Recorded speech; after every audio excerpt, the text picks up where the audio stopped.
Hello and welcome back to another episode of the Impact Farming Show. Today we have an amazing guest returning after a long time. Billi, how are you? Yay! So good and happier now that I get to see you. I know we were just chatting before we came on camera here, and it's probably been since about 2018 before the world went mad. Yeah. That's the last time we've seen each other. So this is great. In person is lovely, but I'm excited to have you on the show to chat about a few things.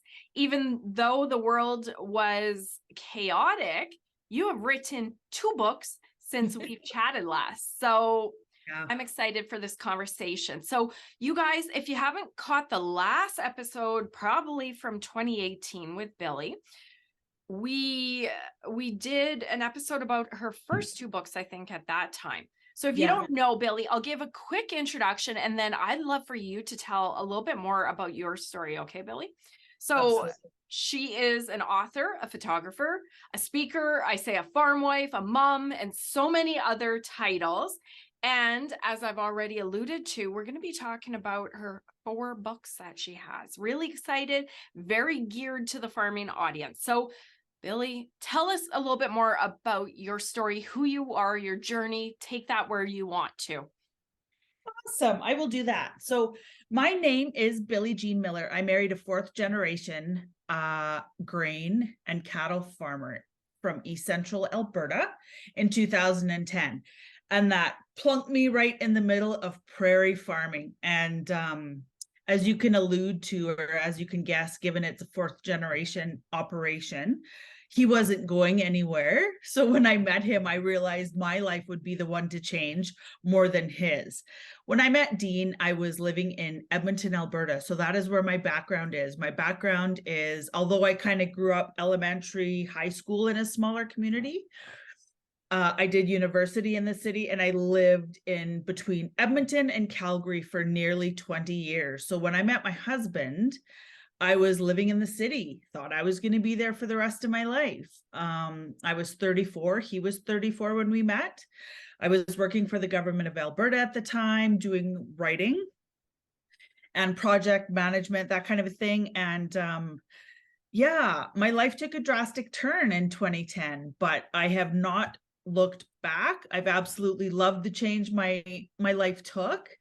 I ended up moving 2 hours east to be with him on his farm. We ended up getting engaged, getting married, having 2 kids, and here we are, 13 years, just about married 13 years now. And I'm living on the farm in East Central Alberta. Nearest city is Lloydminster. Okay. And I love my life here. I absolutely love my life here. I've created a career out of my 2 major loves, which is writing and photography. I write books. I freelance write for people and companies as well who are trying to get their message out into the world. And I take photographs of people when I have time outside of that. So yeah, life's good, Tracy. Beautiful. Billi, I always shorten your name. Am I supposed to go Billi Jean or is Billi fine? Billi is just fine. I go Okay. to everyone who knows me, they call me Billi. Okay. My author name is Billi J Miller, and my website is billijmiller.com. So Okay. Billi's just fine. That's what I thought, but I'm like, oh no, am I just All shortening good. her name? Okay, lovely. So you have 4 books. I interviewed you about the first 2. Do you want to talk and name all your books for us, and then we'll dive into them here and there? Oh, sure. I'd love to. I just so happened to grab a couple copies Nice. before our chat. So I believe the 2 books, it was 2 that we spoke about. Yep. And these are this is called my Farm Wives book project. This was my first book. So Farm Wives in Profile, 17 women, 17 candid questions about their lives, photos and recipes. This book was my absolute labor of love. It was my first real passion project, to be honest. And it's got that big term in it called a farm wife. And that was very purposeful, to be completely honest. These women specifically that were in this book, I'm so lucky to say they're my neighbors. They are women who, some of them have sadly passed on now, but these women were women from my community when I moved here and when I landed in this community. And so I don't go too deeply into it, but my background growing up was very different than the farming lifestyle. You know, it was, I come from divorce. I experienced divorce a number of times in my parent life growing up. And so having deep roots and long histories and, you know, that traditional long time home to go back to was not something that I had in my life. And so when I came here and experienced these women and these families around me and these farms and these communities, I was honestly taken aback by the women. And these women in this book absolutely call themselves a farm wife. They all did. And they wore that title with absolute pride. And that's what I wanted to capture and honor. And I'm happy that I did. So this is the first book, 17 women. They were all between the ages of 55 and 90. They all talked candidly about their life on the farm, what it was like to raise their babies on the farm. I have photographs of them, interviews, and handwritten recipes. So just a really great collection of stories, a great collection of people, and a really killer collection of food if you want to try it out. So that's book number one. Book number two was a follow-up to that. So book number two, because as you know as well as I do, many women on farms now, not everyone is a farm wife. Not everyone considers themselves a farm wife, even if they do marry a farmer. There's a variety of titles out there. Thankfully, due to the women before us, you know, we have that luxury now of calling ourselves whatever works for us. And so that book was to celebrate those women. So this one interviews many women like myself, younger generations, talking about how they do life on their farm, whether they married into a farm, whether they were already a farmer and a husband joined them.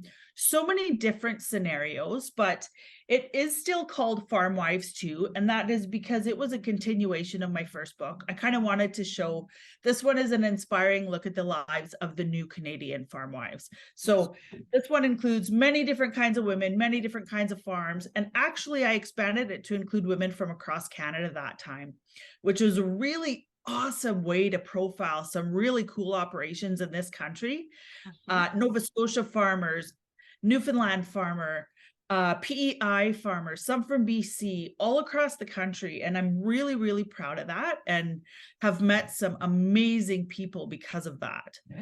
So that is what's known as my Farm Wives book project. And you can find links to all of that on my website, billijmiller.com. Then comes a worldwide pandemic. So whatever year that was, 2020, school stopped, life stopped. I've got two kids at home with me. They are now 9 and 11. So this was, you know, 3 years ago. I've got kids at home like many people did. And all of a sudden I'm supposed to homeschool. I'm supposed to do a number of these different things. We had just finished a major home renovation, which we had moved out for 8 months. Wow. The pandemic happened and we were like, what is going on? Like everyone else was. And we decided our house was done enough to move back in. So we did that.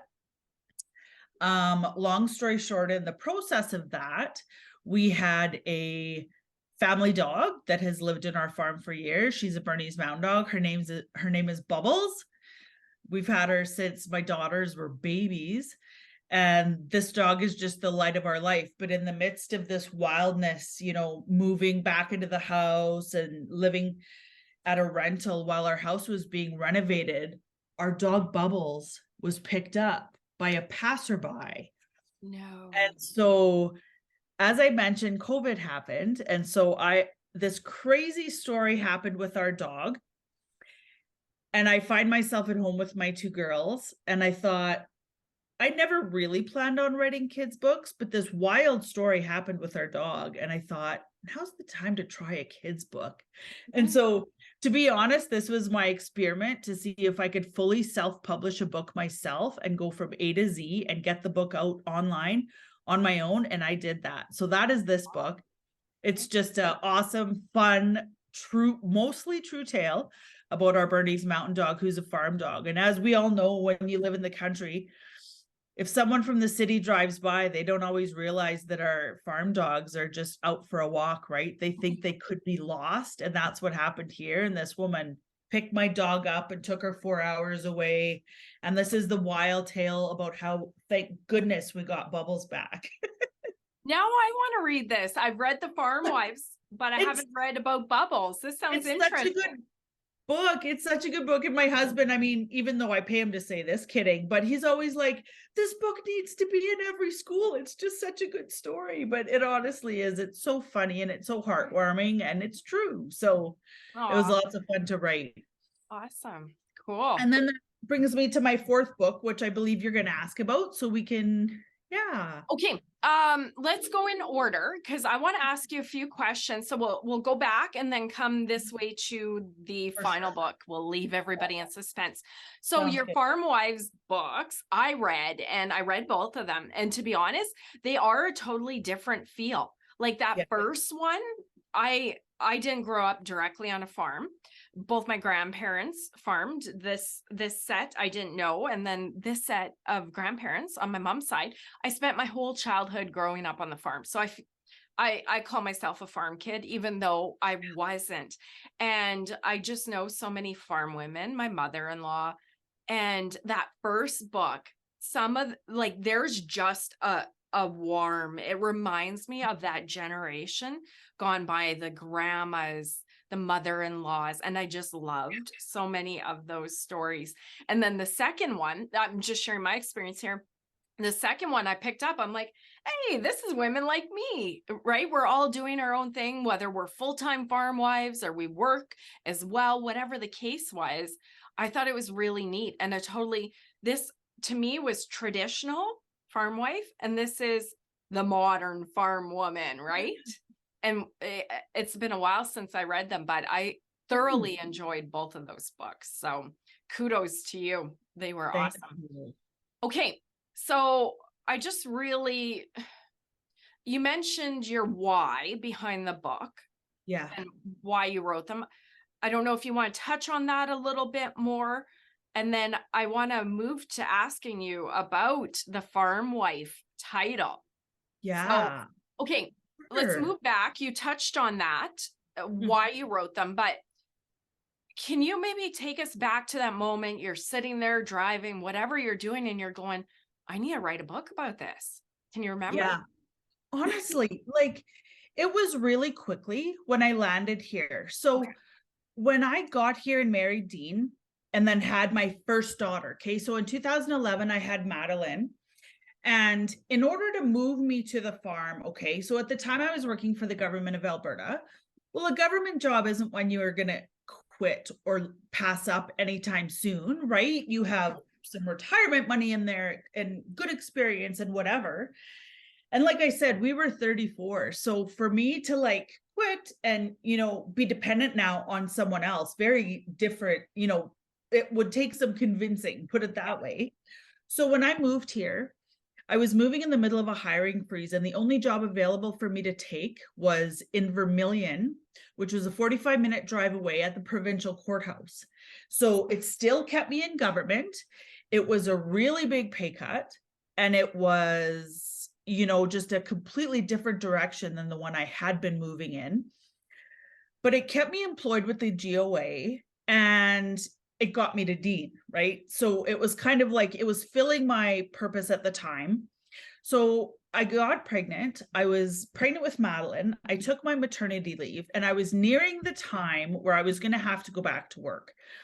And so, as I mentioned, I was going to be going 45 minutes each way back to work. And it was already quite a bit less money that I had been used to making. And then I was going to have to do childcare, all of this kind of thing, right? So I just had to really think, as so many new moms do before they go back to work, or as they ponder, you know, like, is this still going to work? Is this what I want to be doing? Yeah. So I had always kind of been entrepreneurial, and I'd always loved writing and photography, right? I'd always taken photos, never really considered pursuing it professionally. Living in a city like Edmonton, right? It's already pretty oversaturated and that kind of a thing. But I found myself in a really unique opportunity where I was living here. And just for fun, I kind of started following some farm families around and taking photographs of them and things like that. And um, I decided if I started a business doing photography and freelance writing, doing this niche market of rural, deep Mm. root, long histories, farm families, no one else out there was really doing that at the time. And so that's what I started doing.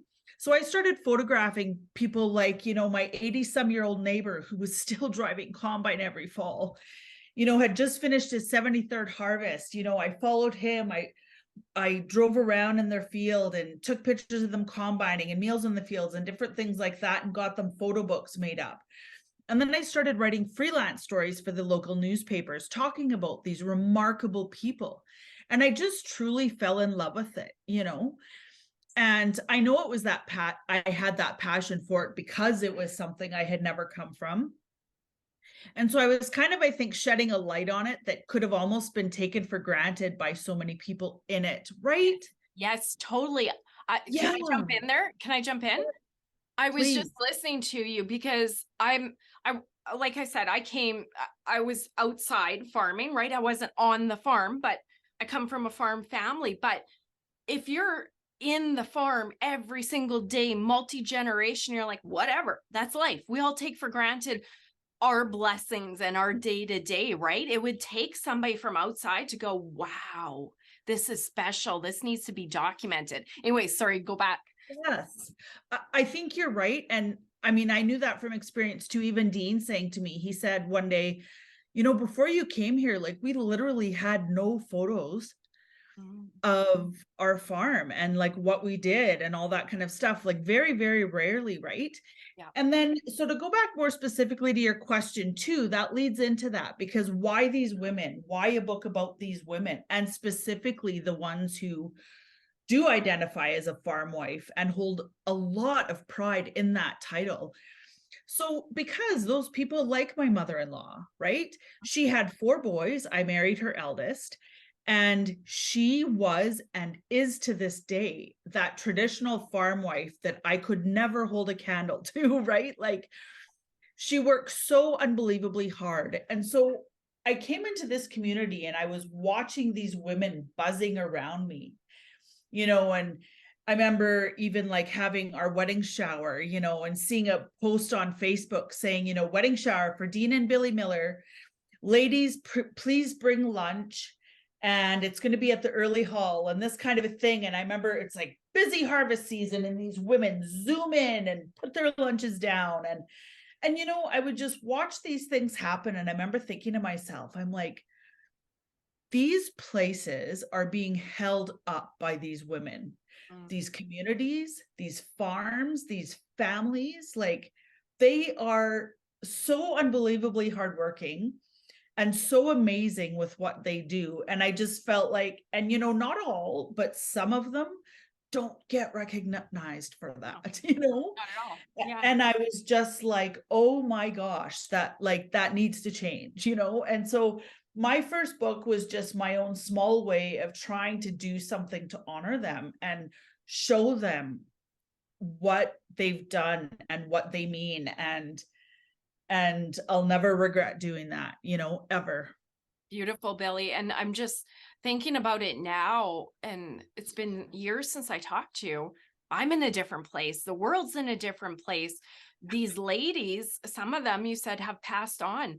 And how beautiful that you've done this, because uh, I look, my grandma's passed on now 10 years. I sure would have loved to talk to her and document and get these stories. And really, the word document, right? Document a Yeah. generation, because no generation is ever the same as the previous one, right? And the Yeah. next generations are going to be different than us. It's beautiful to document that generation. Those, I'm going to say probably 2 generations there, right? Yeah, easy. Lovely. Yeah, good. Well, thank you. And I agree with you so 100%. And that'll lead into farm kids too, and why I interviewed elders, found a way to interview elders for that one too. But it's like I've always believed in that adage that when an elder dies, a library burns to the ground. These Yeah. people have such amazing history in them Mhm. and stories, and depression in the senior stage of life and such is such a big thing. And I volunteer at an old folks home at a seniors home in Lloydminster, and it's honestly like I live my best life when I'm there, because I can just sit with people and visit them and talk to them like I always have with my books, but just I get to keep doing it whether I'm writing or not.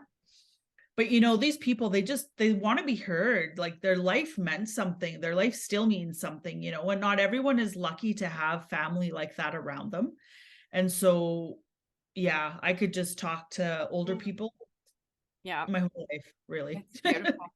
Okay, so you did Yeah. Farm Wives, the first book, and then the second book. Maybe touch on that. Mhm. You're like, okay, let's do Yeah. this. Yeah. So from the second I started the first book, so like I said, I just fell in love with these women around me and I want to honor them. So the first book happened, and I always knew from day one that there would be a second one, because I kept that limit of 55 to 90 because I wanted that traditional role and I really wanted to put that focus there. I felt they deserved that. Right. Then, having said that, I also do believe that younger generations like me and people who came into this quote unquote role, but didn't necessarily feel it was for them as it was being portrayed to them, I believe we had a voice too, or deserved a voice too. And I know for me, um, coming into this, and you know, it takes a number of years, I'm sure, in any marriage, right? Mm, But it took a number of years in ours, right, to kind of get to know each other and to get to know how our lives were going to work. My life had changed so drastically, right? Like it just completely changed. And so for me, and then, I was just a wife at first, and then became a mom. And then, there was in succession so many of these changes. I had to kind of, I feel like, keep reinventing myself to figure out how our life was going to work. One, as a couple together, yeah. two, as a family, and three, as this farm wife role, or how I was going to be able to keep working myself. So for me, I always knew that I needed something on my own on the side as well. Like I knew from the get-go that operating as a full-time farm wife or even farmer wasn't going to be my road. Like it just wasn't. I wasn't schooled enough in farm operation or cows, to be honest. My husband loves his cows, and I had no experience with them. So for me to jump in and start sorting cows with him and all of that stuff, like that wasn't how our marriage worked. Like it just wasn't my thing. I was never comfortable with them. I was never. So, and I know that's probably different than a lot of the people you hear from, because I remember in an interview once too with you, our last one, I remember you saying, "So do you consider yourself a farmer?" And I was like, "No, I didn't really at that time." And, a lot of people will be taken aback by that. But I also kind of offer it with, when my husband married me, he didn't miraculously start calling himself a writer. Like it was his job. Why would I just automatically be like, "Oh, yay, I'm a farmer too?" Like, Yeah. so having said that, yes, now we're married 13 years. There's been more time there. And as well as I do, is it an all-inclusive? Is the family involved? 100%. I mean, this isn't a 9 to 5 job for Dean. Our life is here. Our life is sustained by farming. Our life, thank goodness, because I don't have New York bestsellers yet, like I thought I would. No, just kidding. But so I mean, obviously our whole family is involved, and I'm much more involved than I ever was in the first 5 or even 10 years, right? But it takes a while to grow. And so having said all that, I knew there were lots of other women like me, Tracy, and I wanted to give them a voice. I wanted to give them an avenue to share how they work on their farm, what kind of operation they have. And there were so many interesting questions and inquiries I had for women who would be like, well, how did you handle this? How did you handle that? And there's just such wisdom in women, and sitting down and chatting with them at their kitchen tables, or in this case, as the second book included women from across the country, a lot of times it was online conversations like this one. But it was just really lovely for me to be able to, honor those women too. And again, get great, cross Canada recipes and different things like that, just honoring really what I consider a beautiful way of life. A beautiful way of life, and to kind of make that permanent in the form of a book. I'm happy that I was able to do that. I love it. And I loved both books for totally different reasons. Obviously, same subject, but you're right. The traditional and the warm, like I said, and then now you move to these modern day women, and it's been a few years since I read them, but if I remember right, some were like, yeah, no, I don't like the farm wife title. And some were like, man, I love it. That's Yeah. my role. And that's super cool. Cause I mean, 2018, that's not that long ago, but long enough. And like you said, same for me. Our farm's been growing, my company's been growing. Our roles are always changing, and you're always looking at your identity. And same thing. Do I associate as a farm wife? Oh, and it was neat to go through that second book and read the feelings of other women, how they handled stuff and the titles. So it was really cool. Yeah. And another thing I discovered in my first book too was some of the women told me later that, as they were answering those questions, remember I said they were all my neighbors. So they are all neighbors too. So many of them would answer these questions and go, or they think about the questions I asked and they go, oh, I can't say that because what would people think? Oh, I can't say that because what Yeah. would people think? So, I'd have these off the cuff answers and conversations with people, but they'd be like, don't put this in the book, Yes. So there was more beauty in that second one too, in the sense that these women were ready to lay it all out there. And, going back to that farm wives question too, was my sister-in-law is one of my favorite interviews in that book, my second book, Stephanie Miller. And we talked about farm wife. Do you consider yourself to be one? And she's like, well, put it this way. She's like, I don't need to be called, I don't want my title to depend on what my husband does for a living. Like that has nothing. Yeah. He brings an income and I bring an income, and Yes. that's kind of the way that she looked at it. But and that's great. Like it's fine, And so, but having said that, all the women in that book too, I remember asking Megs Reynolds at the time, she was in that second book. And I remember telling her after she said yes, how scared I was to ask her, because I thought, like you only know someone online. And I thought, well, in her case, I only knew her online. And I remember thinking, what if she's like, how dare you call me a farm wife? Yeah. Like, you just don't know, right? And so she's like, are you kidding? I'd be honored to be in that book. And so she did. And she answered very honestly to those answers for herself at the time. And it was just wonderful getting those perspectives from women, because we are in a position now where, it doesn't matter what your title is. What matters is you decide, to me. Yeah. That is what I believe.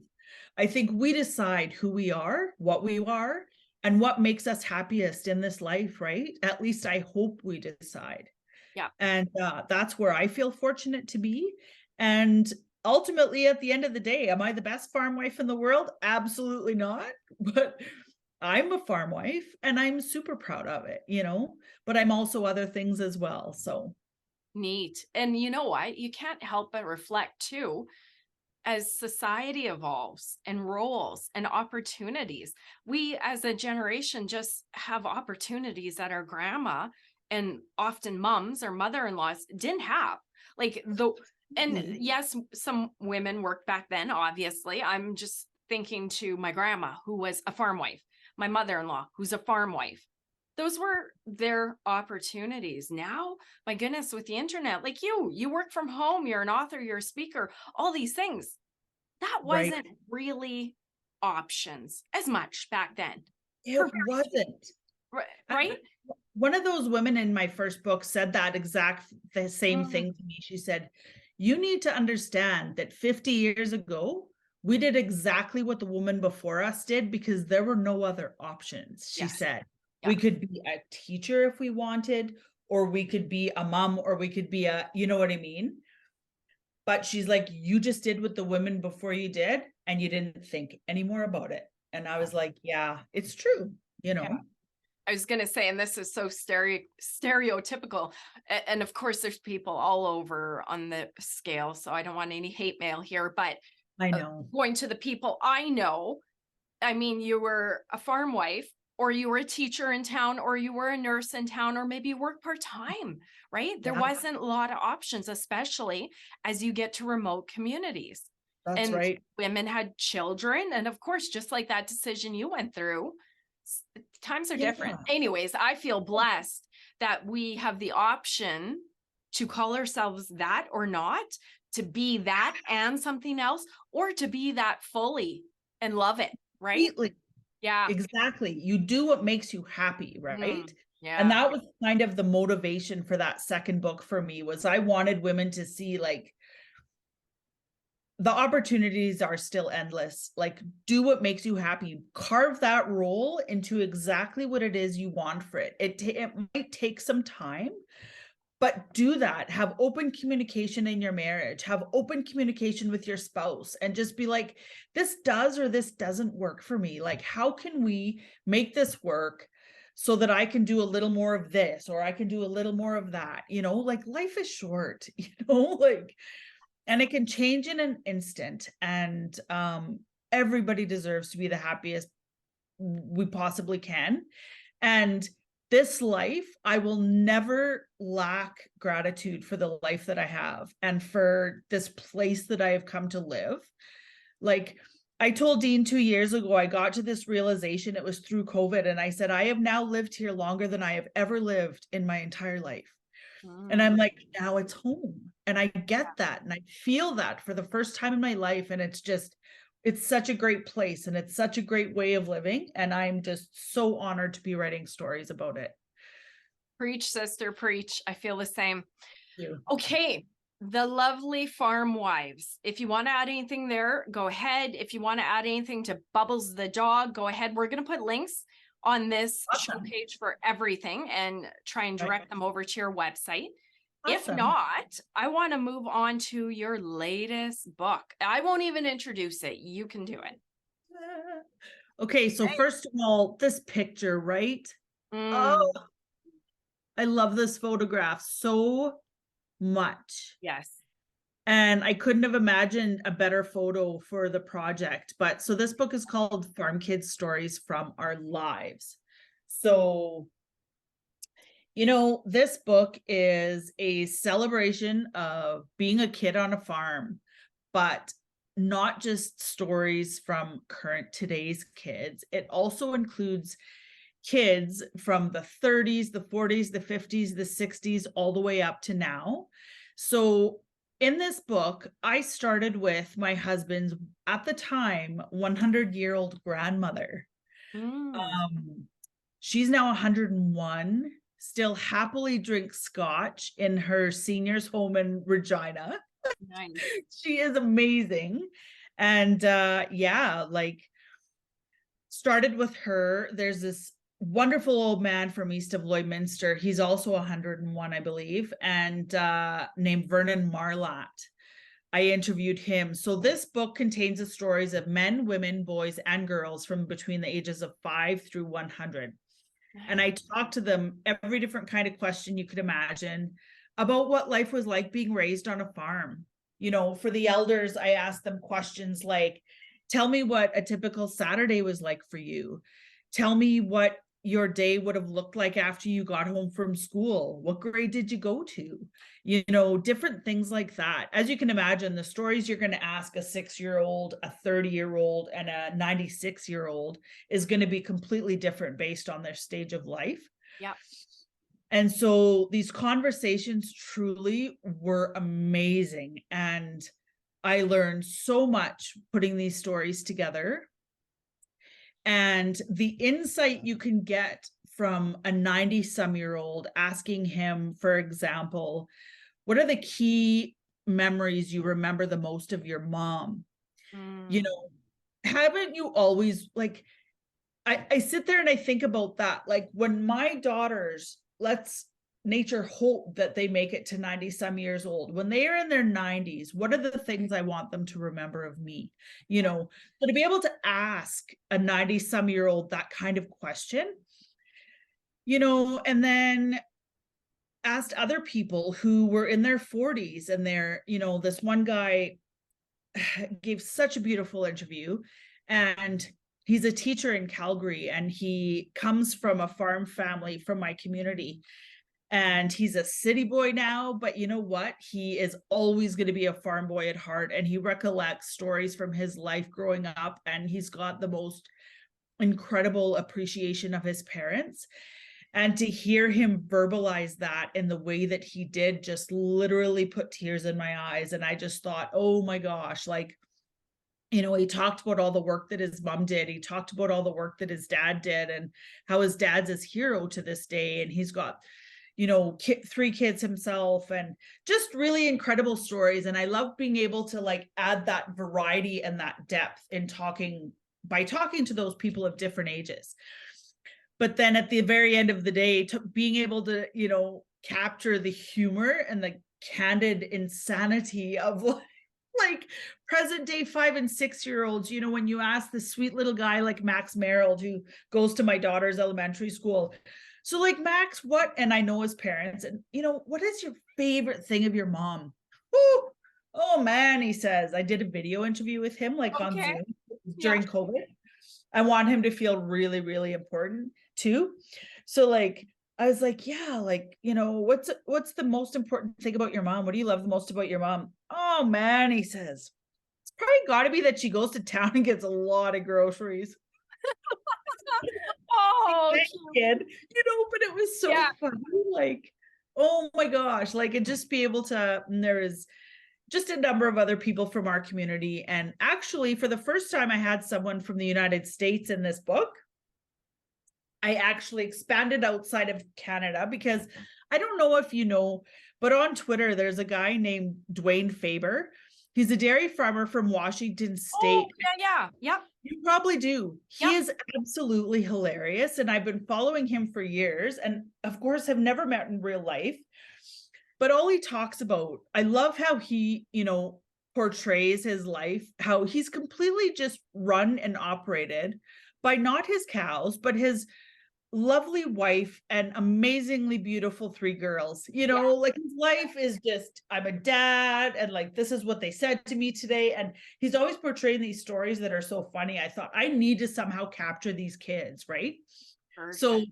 I wrote to him and asked him if he would allow his 3 girls to be in a Farm Kids book, and he was thrilled, and his wife agreed. And so they sent me pictures of them, and they hand wrote their little interviews and sent them to me in the mail, and it's just brilliant, right? So really great stories, and that's what this book is all about. And again, it's to capture the wisdom of elders, but then just at the same time, capture life on a farm, because it's really just kind of a special way to live.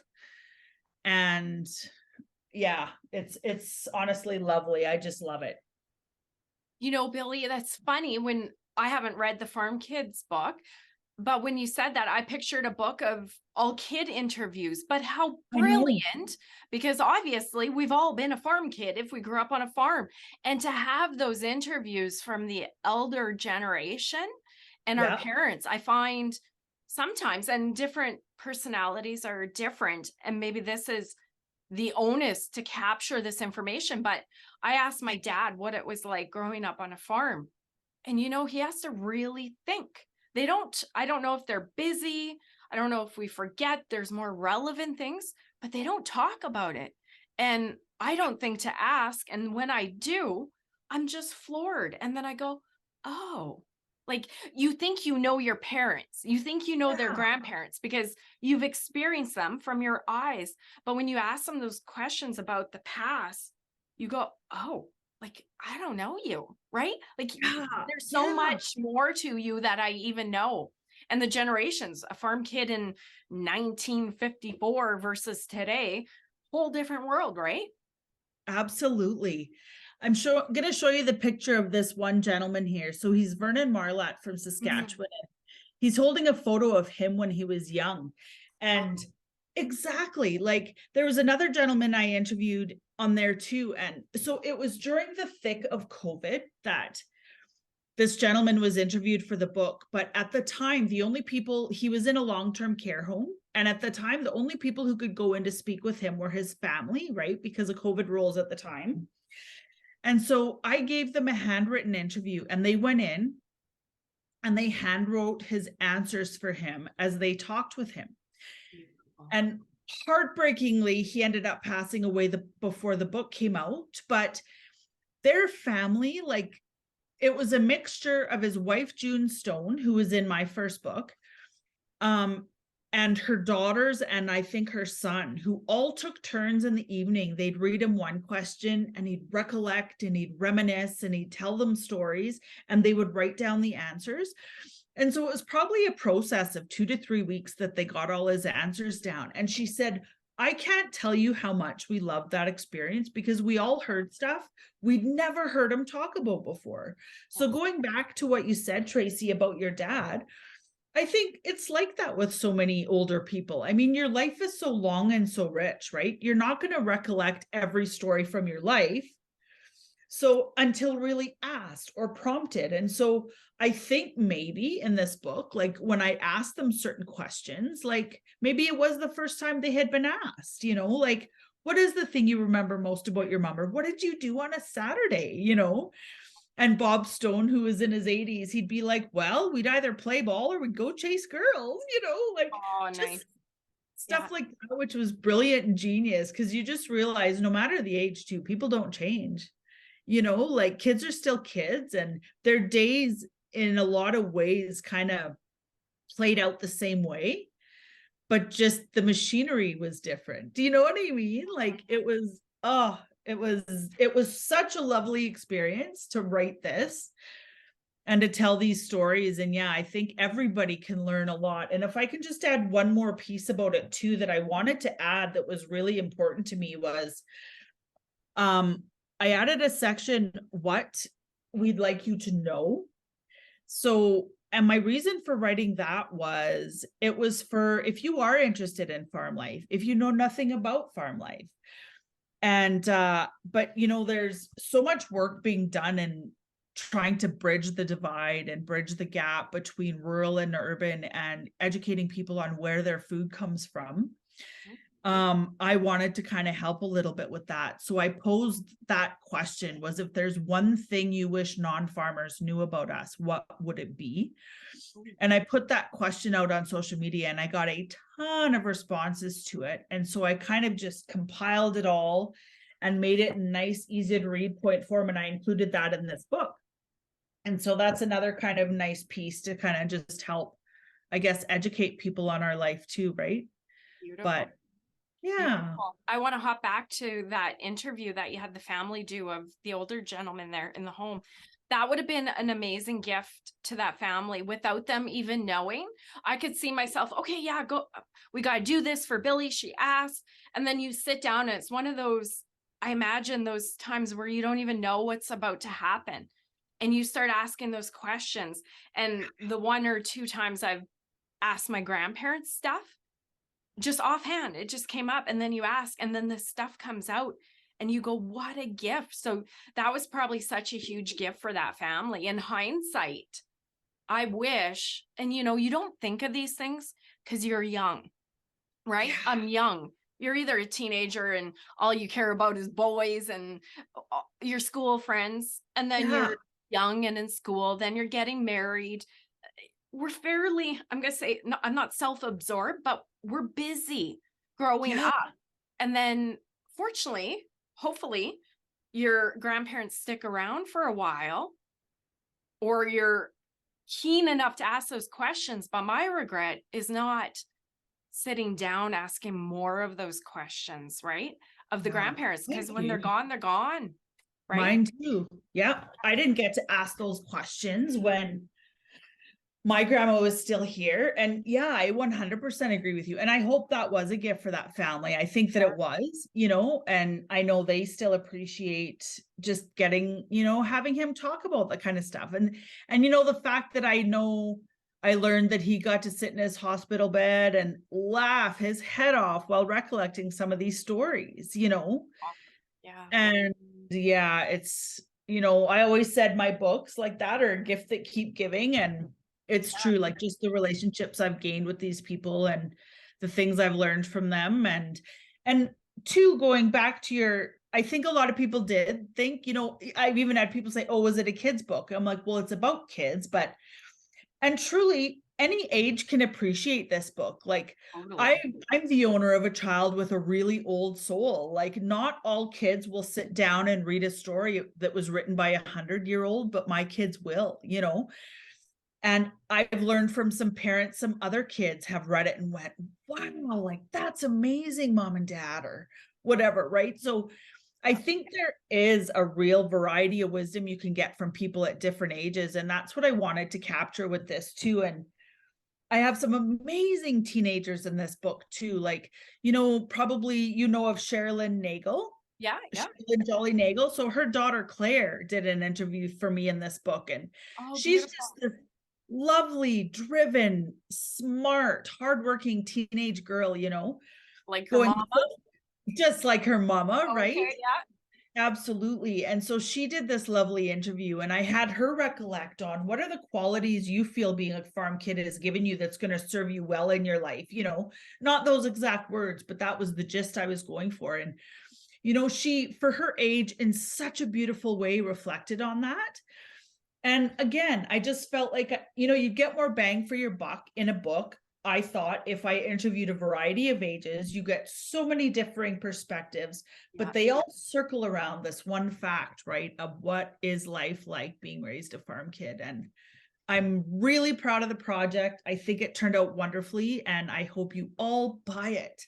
I'm going to buy it. I was thinking when you're talking about it, I'm I'll like, send okay, you one. Yeah. no, I will pay gladly, but I'm excited to read it. But there's two words about your work, and kudos to you. I've said it the last time I interviewed you. Document and a gift.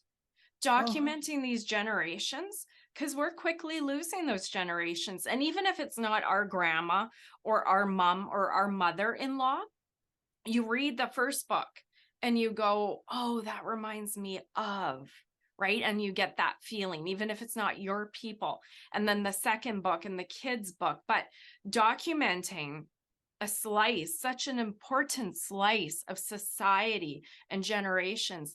And then I look at the gift. It's a gift to you, to your community, to the readers, to the people that were in the books, but also the people that are reading. Because I can't help but think that it probably gave quite a few people the idea to go grandma and then ask those questions. Had I sat down when my grandma was still alive, had I read that, I would have been like, genius. I got to go to the farm and ask grandma these questions, yeah. right? So Oh. I assume this is a gift that goes so many levels that you will probably never even hear from everybody that your books have impacted. So Well, I kudos, hope so. girl. That would be amazing. Yeah. Yeah. You Well, know? I know me there. Yeah. Well, There's thank one. you. Yeah. Yeah. And so many more. Well, Billi, I'm going to put links to all of your books, to your website. I know you're a speaker as well. There's people that host events that watch. So you're a great speaker. I've heard you speak as well. So I'll put all those links there. Do you have Thank you. any final words? Any favorite things you want to share? Any final thoughts that you want to wrap up? There's so much good there. Well, thank you. It's been so nice talking to you. I know. Like I mentioned to you, I was doing a lot of speaking before this, before COVID happened. And then as many people did, it's been basically a 3-year hiatus on that front. I made good use of it, writing more books, but yeah, I love this life so much. And it is such an honor for me to be able to share these stories. I guess if my work can do anything, it's just appreciate where we're at, appreciate where you're at. You know, we have such an incredible life and there are so many amazing stories out there. I love sharing them. If anyone, has anyone remarkable they want to make me aware of or something, like reach out, let me know. I've always got new ideas brewing, but it's definitely my pleasure and honestly my honor to do this. I love it so much. And we have a really special community. And I think that we all experienced a really difficult thing, Yeah. over the last 3 years. And as well as I do, there was polarization, there was a divide, there was all of that stuff. I hope now enough time has gone by that despite all of that, hopefully we can put that behind us. And we need to be connected, we need to continue to reach out to each other and be there with each other. And like I said, we have a really special way of life and I love being a part of it in any possible way I can. So thank you for reaching out and offering to share the stories of what I write about. It means the world, especially when you're self-published and you don't have a big publishing house behind you.